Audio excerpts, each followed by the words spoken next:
Hello, my name is Malik. Nice to meet you. And as last episode, what we did, that we got to the parts that were new. What will happen now? I think that was obvious already. Or yeah, Dairy.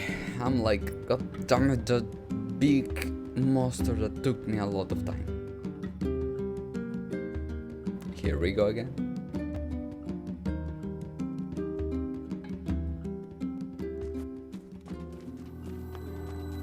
Okay, nothing here. I cannot fathom that village setting up a mercantile. They must have truly opened their minds. Yeah, I have my doubts. Aren't you glad to be going back home, Kaine?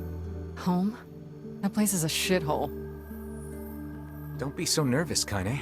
We'll protect you. I got me taken care of. Worry about protecting yourself. Alright.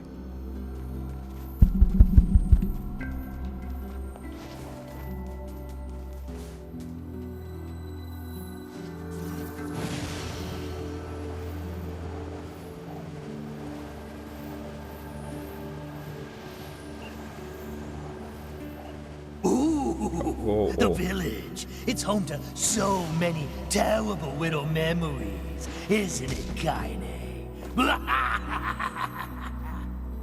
Shut up, shut up, shut up! Here we come.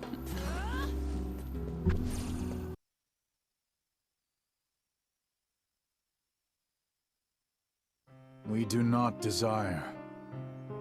We do not desire needless conflict. If we can continue to live with humans, Mm. then we can continue to live peacefully. But that young man will come. Yes, the young man will come. He will kill us all. Women and children included. What should we do? What can we do?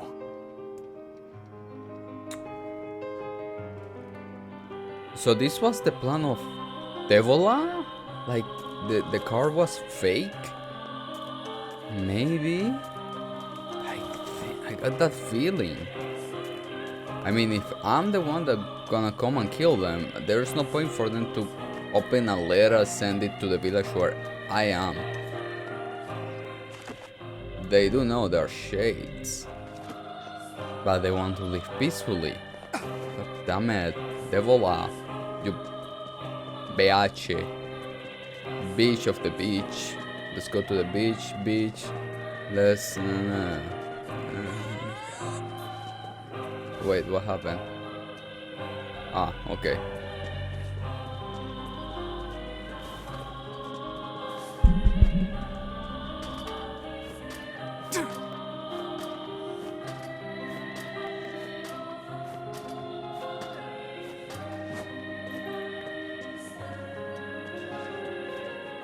I don't believe in any. I don't.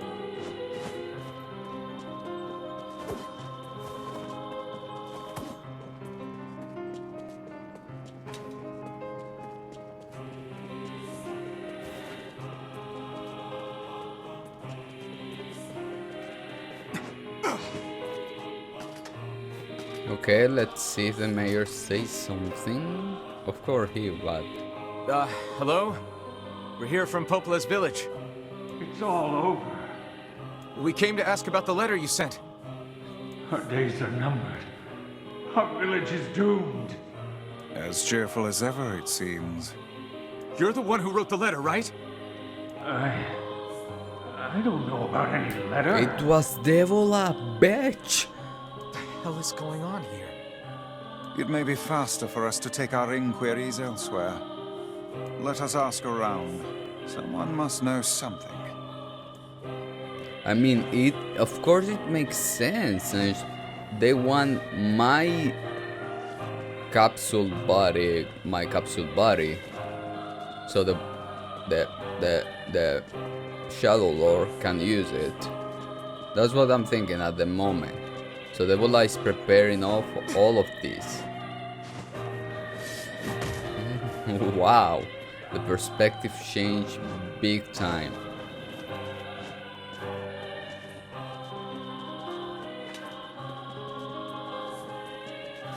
Welcome.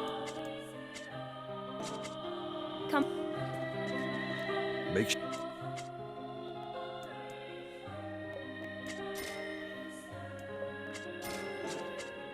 Come back. My weapon. That. Alright, let's see. A letter, huh? Yeah, I think I heard something about that. So, you know about the letter? Maybe I don't. Which is it, man? Oh, and if I may ask, are you friends of Kaine? You could say that. Ah, I've heard the rumors. Here to hunt shades, are you? Indeed. Our aim is to defeat every last one. Every last one?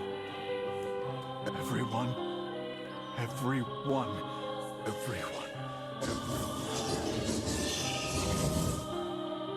Vice! Beware. Yeah. This man is a shade. Oh, Damn it! It's a trap! I figured as much. wait. Okay.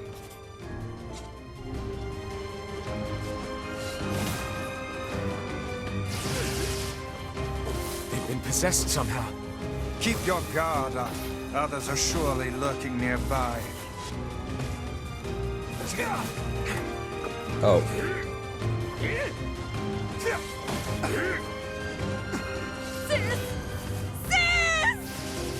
Oh.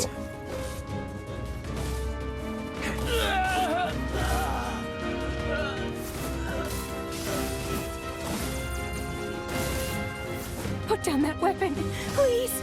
I beg of you.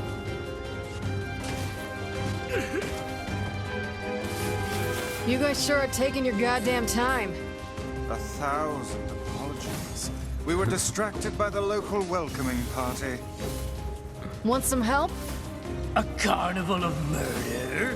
I love it. Kaine, the villagers are possessed. But not all of them. Some are still human, so be careful.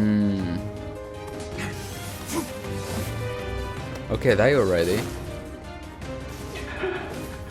I can't tell who's human anymore. Alright, I need to go to the boy, right? Of course, that's what we need to do. But I guess we can get a shortcut. It's all over. This village is history.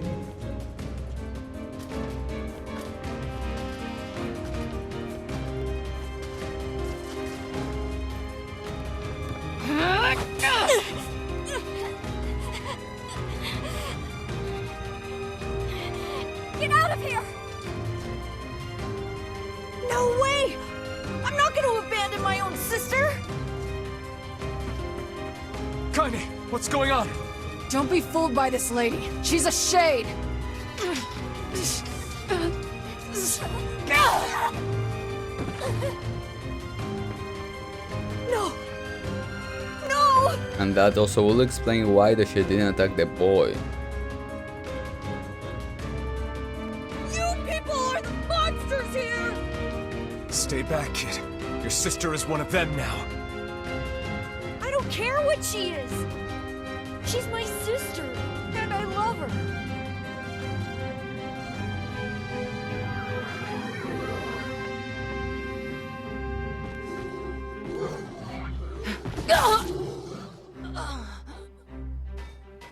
Kaine! Will I see?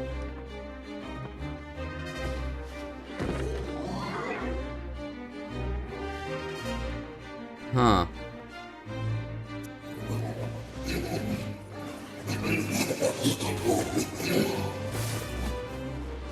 Stop it! Don't hurt my sister!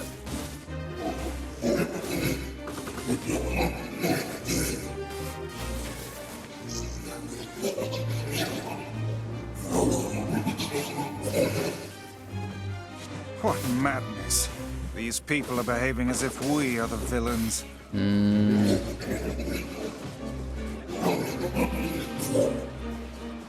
Kaine! Kill them! Kill them now! No! You've got to stop this! We're trying to save you from the Shades! Please, you have to stop! Emil! We need to get out of here!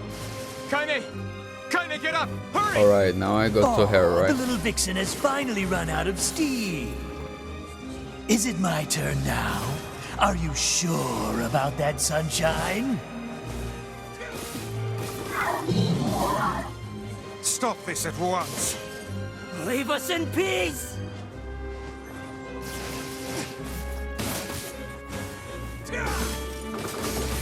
Get them!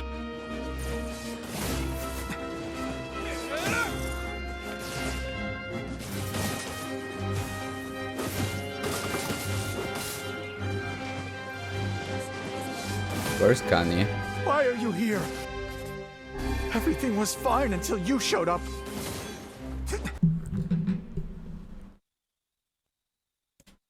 That was my only thought as I unleashed a magic powerful enough to destroy not only the Shade but everyone else as well. All of them. So many innocent lives. Destroy. Eviscerated. Crush. Kill. These are the dark impulses that override all other thoughts. As I've been that was created to be a magic weapon, these are my instincts. Or maybe it's better to call them our instincts. Oh.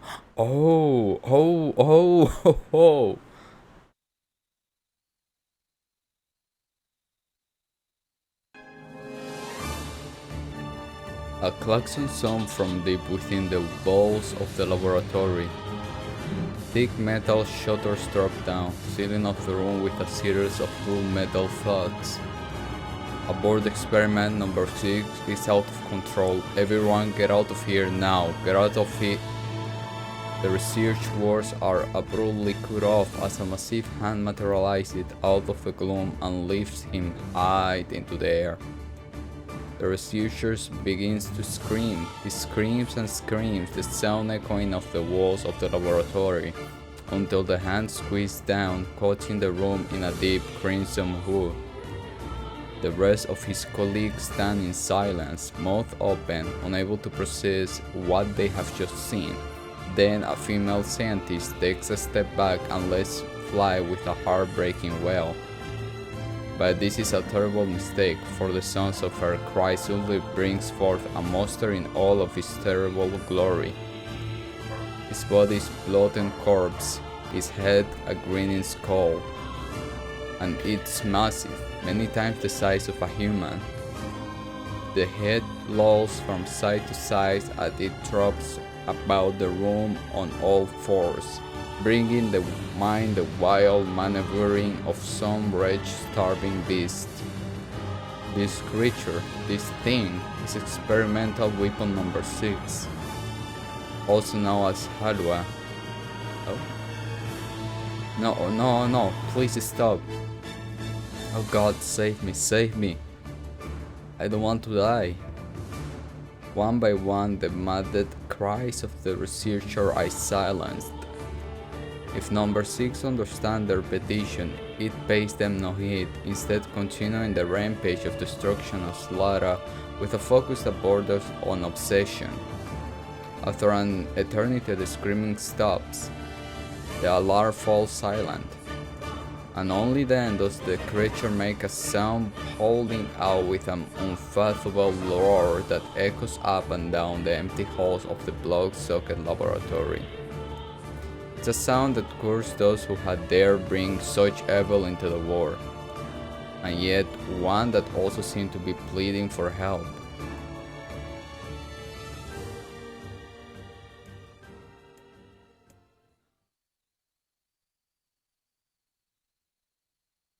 Two sets of footsteps echoing in an otherwise silent corridor in the first level of the laboratory. One set belongs to a young boy, his eyes blindfolded and his hands restrained. The other belongs to a serf man in a long white coat. The man drags the boy along by means of a long chain attached to a set of shackles on his wrists. Rubble is scattered here and there across the floor of the corridor, making the journey an exceedingly difficult one for a boy who cannot see. Excuse me, could you please walk a bit slower, sir? I'm not used to being blindfolded, and rather than stopping, the man only crosses his pace, causing the boy to stumble in an attempt to keep up. This slight humiliation proves too much, and the boy finds himself unable to arrest his fall. Without the ability to brace himself, he topples to the floor, smashing his head on a pile of debris and causing a streak of blood to worm its way down his pale, frightened face. Agonized by the pain, the boy involuntarily opens his eye, causing the falling drops of blood to emit a strange crackling sound before transforming into tiny white rocks. Oh. Close your damn eyes. Yes, sir. He hadn't realized the blindfold had slipped off during the fall, but now he keeps his eyes squeezed shut so tightly that sparkles appear against the black of his vision. The boy is Emil, also known as Number 7. He is a magical weapon whose eyes are capable of turning to stone anything that falls under their gaze. Don't look at me. Never look at me. I'm sorry, sir. I'm looking at the ground now, so if you had me to the blind...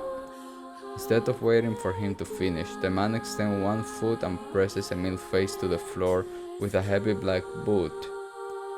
Sir, stop. You're hurting me. I told you to keep your eyes and your mouth shut, so do it. The man knows this boy, this weapon, will whip him out with a single glaze, and yet subduing him in this way gives him a sense of relief. After making certain that the boy is sufficiently covered, the man leans down, retrieves the blindfold, and knots it tightly around the boy's quivering head. Right then, on your feet, let's move. Emil staggers to his feet, trying to ignore the red liquid oozing down his face. The blood does not matter. The pain doesn't matter. All that matters is finishing the job they had set out for him to do. The second level of the laboratory is even worse shaped than the first. The environs are littered with rubble and rock, making the thought of a decent foothold laughable. When the man's eye lingers on a section of rubble stained a deep red, he has a sudden image of warm, gooey brownies slathered in a strawberry sauce. His stomach lurches at the thought, but when he attempts to avert his eye, then lying on the remains of a human being rendered into what could only be described as past. The man blinks, his mind goes strangely blank before attempting to determine exactly how many humans had to be sacrificed to create the scattered piles of flesh around him. After a moment, his thoughts simply cease altogether, as if his mind realized that trying to put such a thing into form is folly. You can go the rest of the way on your own, says the man in a voice weaker than he wishes it to be. I mean, what does it matter? You're not even human, you're a monster. With this, the man spins around and dashes back down the hall. A helpless Emil simply listens as the footsteps of his erstwhile captor fade into the distance. Emil finds himself alone in a room with the stench of death and blood. For a moment he considered opening his eyes, but the thought of the horror that awaited him quickly squashed his plan. Instead, he stands still and listens intently. Eventually, a far-off sound reaches his ears. That's the howl I heard before. Emil resumes walking, using the sound of the distant voice to guide him, almost as if it was calling him home. By the time Emil reached the 3rd level, he's moving on memory as much as sound. His hands and face are covered in fresh wounds from numerous falls, but every time he thinks about giving up, his mind returns to his sister. We studied together.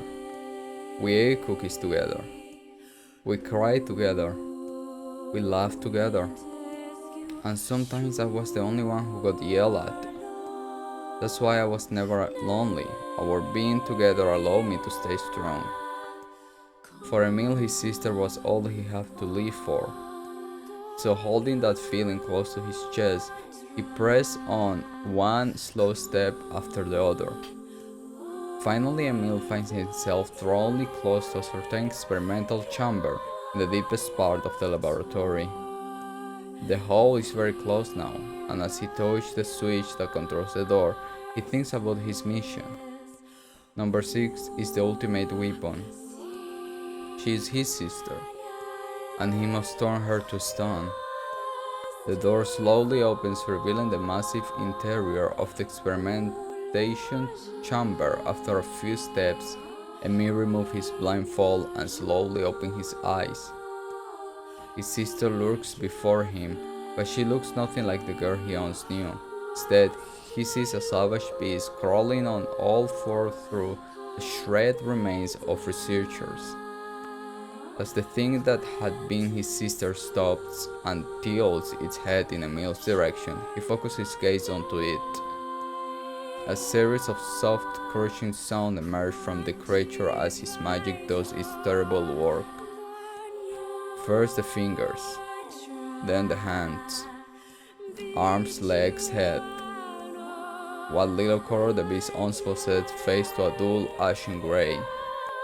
And yet somehow it summoned what strength remains and pulled it safe toward Emil, one slow, lumber effort at a time. Wailing, the massive monstrosity closes in. Is she worried about me? Or is she coming to kill me?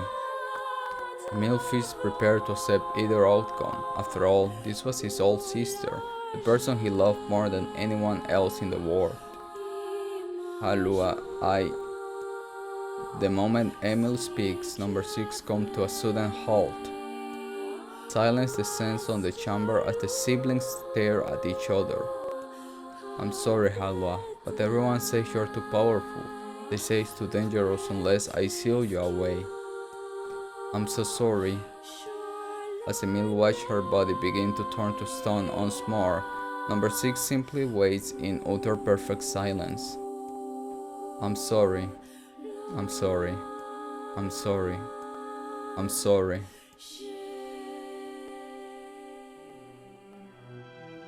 The moment number 6 petrification is complete, her memories flood into Emil's mind. The two of them huddled together in the cold, all alone in the world with no one to protect them. All she wanted was to save her little brother. And yet it was that little brother who, in a sense, saved her. The moment the petrification is complete, Emil sinks to his knees. A frozen sister and a little brother racked with sin. Alone in this cold cage, the two of them weep in a single silent voice.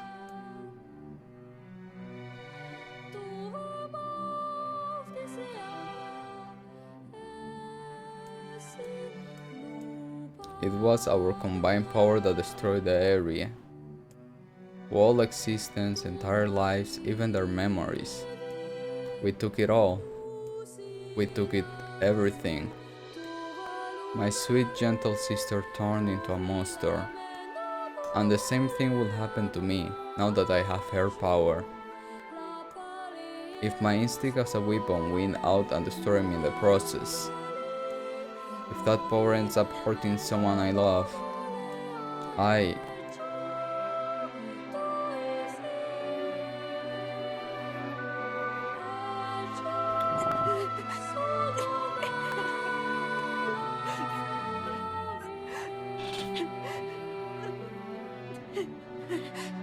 What have I done? I killed innocent people. I killed them all. But you saved us. If it wasn't for you, we'd all be dead. We owe you.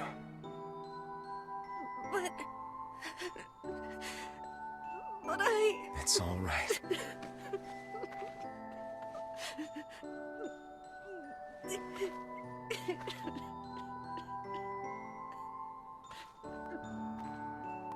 Really? Don't look back.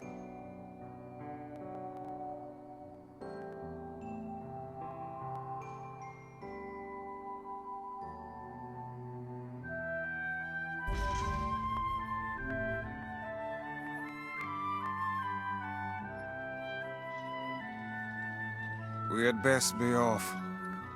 Yeah. Let's see.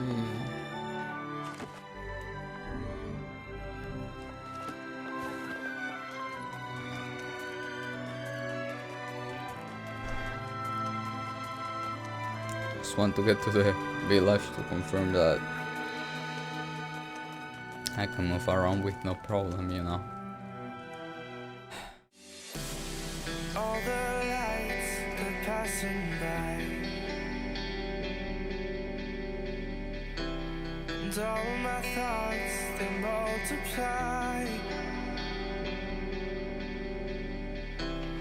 I see it flash before my